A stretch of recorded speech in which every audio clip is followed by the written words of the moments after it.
number 10. What's inside?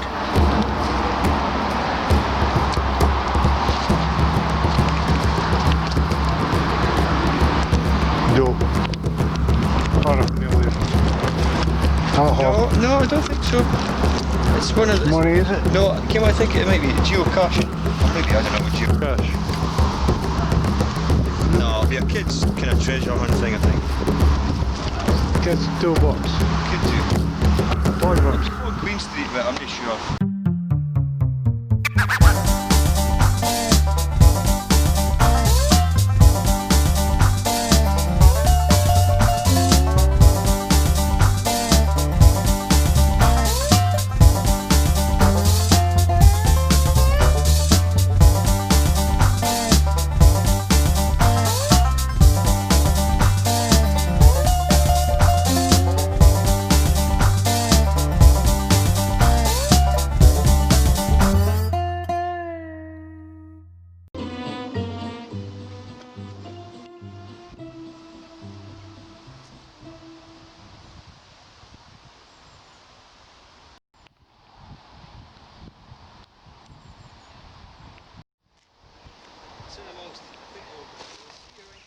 Somebody's lost a scooter in the pond.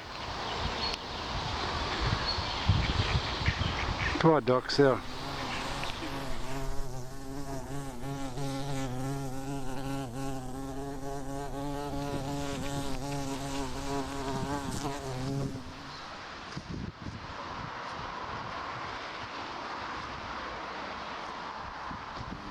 A funeral is taking place in Texas for George Floyd, who was killed by police in the U.S. city of Minneapolis 2 weeks ago. His death has triggered unrest across the United States and sparked anti-racism protests around the world.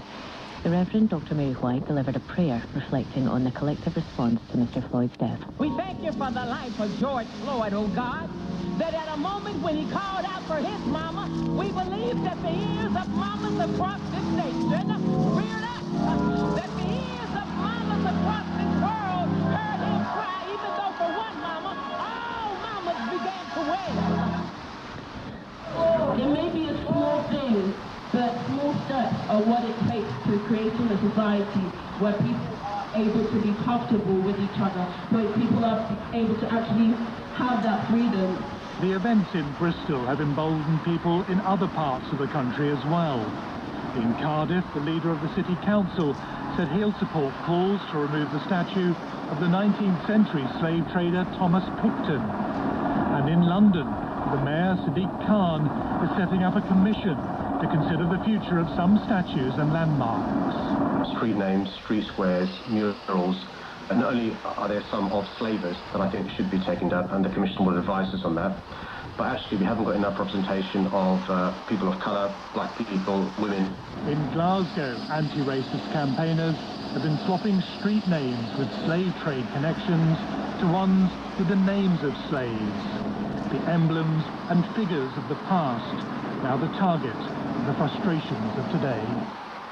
In Belgium, a statue of the former King Leopold II, which was splashed with paint and set on fire during protests last week, has been removed from its pedestal in Antwerp. Leopold is blamed for the deaths of millions of Africans during colonial rule by the Belgians in what is now the Democratic Republic of Congo. Officials say the statue will be restored and moved to a museum. 3 men and a woman who were convicted in March of being members of a banned neo-Nazi organization have been jailed under terrorism laws at Birmingham Crown Court. The National Action Group... Breath as a white police officer knelt on his neck in Minneapolis. In the 2 weeks since he was killed, the US has seen a groundswell of support for police reform, spurred on by nationwide protests that at times turned violent. But the Democratic presidential candidate Joe Biden, who recorded a video message for today's funeral, has said he does not support calls to remove funding from police departments. His comments underscore the complexity of the debate and the difficulties that lie ahead.